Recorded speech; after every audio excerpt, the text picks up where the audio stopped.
بسم اللہ الرحمن الرحیم۔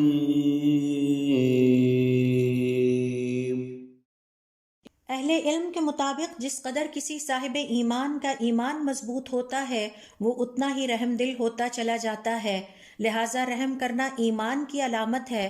آپ صلی اللہ علیہ وسلم کا ارشاد ہے، مومنوں کی آپس میں ایک دوسرے کے ساتھ محبت، شفقت اور باہمی ہمدردی کی مثال جسم کی طرح ہے کہ جب کوئی ایک عضو تکلیف میں ہوتا ہے تو سارا جسم اس تکلیف کو محسوس کرتا ہے، اور یہ اس لیے ہے کہ ہمارا رب رحمان اور رحیم ہے۔ وہ مسلمانوں کی آپس میں ایک دوسرے کے ساتھ رحم دلی، شفقت اور محبت بھرے سلوک کو پسند کرتا ہے۔ ہمارا دین، دین اسلام، دین رحمت ہے۔ ہمارے نبی حضور اکرم صلی اللہ علیہ وسلم رحمت للعالمین ہیں۔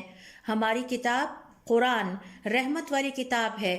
اسی لیے اللہ تعالیٰ نے اپنے محبوب صاحب ایمان بندوں کی تعریف اور خوبیاں بیان کرتے ہوئے سورۃ الفتح کی آیت نمبر 29 میں ارشاد فرمایا، رحماء بینہم، یہ آپس میں ایک دوسرے پر رحم کرنے والے اور شفقت کرنے والے اور ایک دوسرے کے ہمدرد ہوتے ہیں۔ لہٰذا صاحب ایمان سخت دل اور ظالم نہیں ہو سکتا۔